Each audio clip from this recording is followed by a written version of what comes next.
I don't like my current kayak.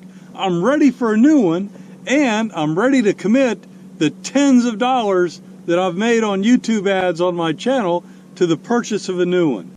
So I asked my friend Alex to give me his perspective. He's been on just about every kayak imaginable, and he would be a good sounding board to figure out which is right for me.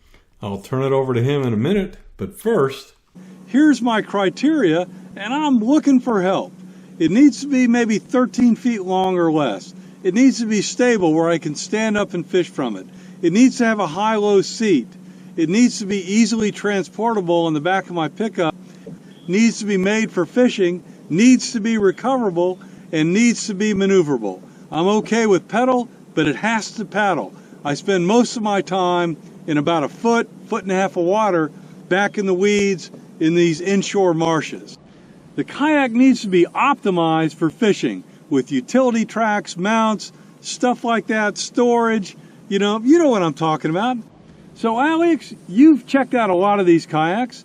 What's your perspective? What should I look at? What should I consider? And what would you recommend given what I just laid out to you? Hey Steve, thank you for having me back on your channel. I'm here to help you narrow down that list of kayaks. Actually, narrow down? No, I'm here to do the opposite. I'm here to add more to your list of kayaks that you should check before you make your decision to buy your kayak for 2018. Because I think it's a very important decision. I mean, kayak is like shoes. If you don't get the right one, you're gonna be complaining all day long. So let me help you out. I go, you know what?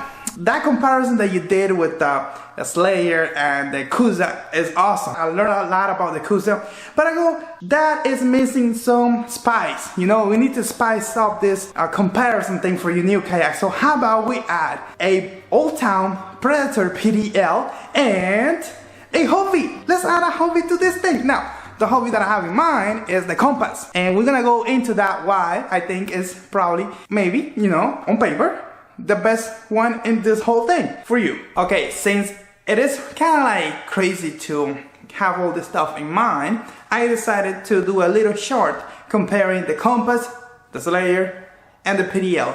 I didn't add the Coosa to this because the Coosa is a kayak that I haven't tested myself personally. I know a lot about it, but I'm missing that personal experience with the kayak. So the Compass is 12 feet long. The Slayer and PDL is 13.2. It's a little longer, but they're also heavier. Now the Compass is about 34 inches wide, the PDL is 36, and the Slayer is 33.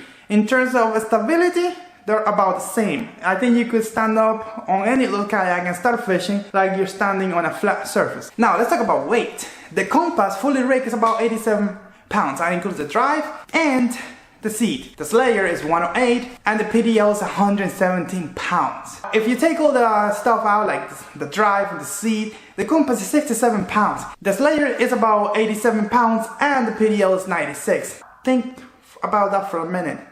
67 pounds versus 90 pounds.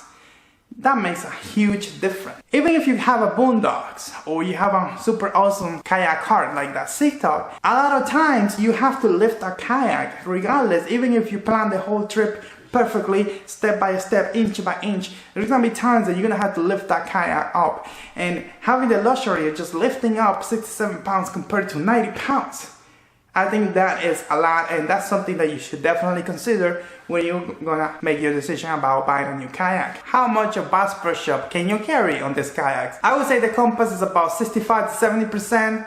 With the Slayer, you're looking at about 80 to 90%. And with the PDL, even though it could carry 500 pounds of weight, since the tank wall is so narrow, I think you're probably gonna be only looking at about 75% of bass brush up. The truth is, depending on what you take with you, you may not have the space in the PDL to carry that much weight. So I'm leaning more toward the Compass because it has an open tank wall at the back that is really wide, and also the front, it has an open bow design. An open bow design, just like the Slayer, but you could put a hatch in there if you want. It has a marking where you could put the circle hatch. Talking about that, you could move the circle hatch from the middle of the Compass to the front and then add the PA style hatch where the circle hatch will go. And I bet you have friends all over the place that can help you out in installing a PA hatch on the Compass. But that's something you don't have to do. I mean, you do it if you wanted to, but it's like awesome. Now let's talk about tracks. The PDL doesn't have the tracks, but it has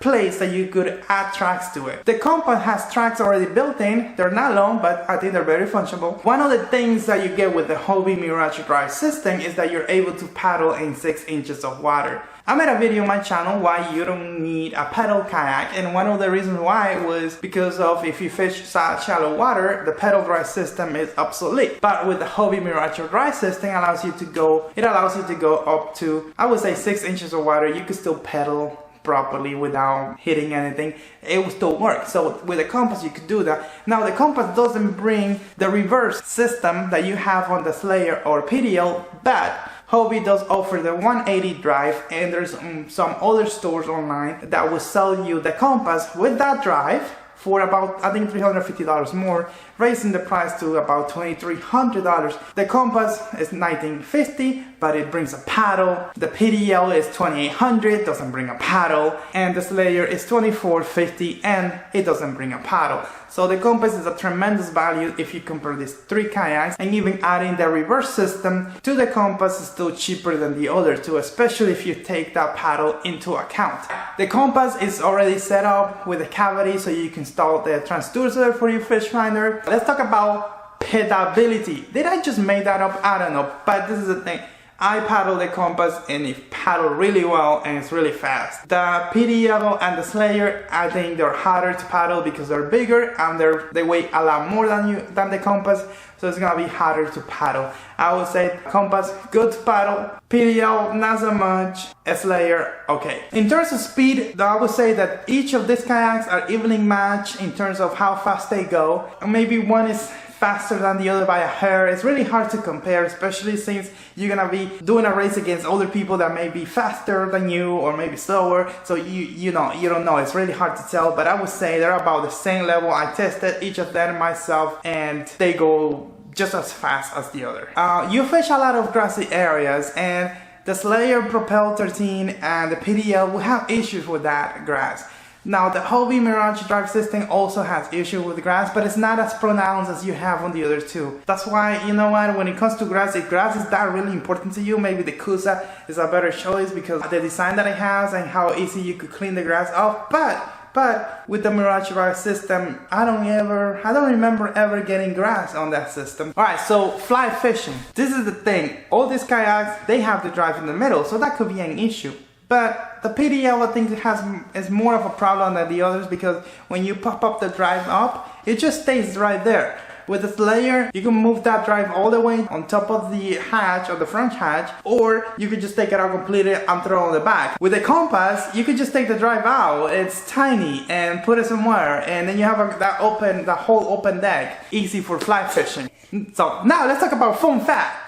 One is a Hobie, the other one has an open hole, and the other one, I own one. So comment down below and tell me which one is which one. So I got my resident kayak expert right here. His name is Andres. I just need to ask him a question. So back in the day, he used to like the Hobie's pedal drive system. So let's ask him now. What pedal drive system do you prefer? Do you like the Slayer style where it's like a bike? Or the Hobie Mirage Drive system, which is more like up and down, push up and down? I prefer the Slayer system that it's like a bike because it's like easier. Easier is more natural to you, going a circle motion. And yeah, it's more natural, and like I forgot its name, but the one that you like. Yeah, the Hobie Mirage forward, Drive. Mm-hmm. Like can only go forward. Mm-hmm. Do you know that one? You have to lay down. Do you know that one now has a little hinge that you could pull up and then the pedal realign and then you go backwards in reverse? Okay, but But it's hard to do. Yeah. Check the video where I almost hit a boat when I was trying to go in reverse. Alright, Steve, thank you for having us. I hope that we gave you enough information to cause a headache. That wasn't our intention. Judging by the information we provided you, I think we just made your decision 10,000 times harder, which is not exactly what we were planning to do, but you never know, it's life. Guys, if you're looking to buy a new kayak, maybe you want to do a chart like this one that I made, I'm actually going to include a copy of it right here, so you could go check it out. I really appreciated that. You've given me a lot to think of this winter as I go through and do the analysis. This is going to be a very disciplined purchase for me, and if anyone who's watching this has some advice, throw it in the comments below because I need it.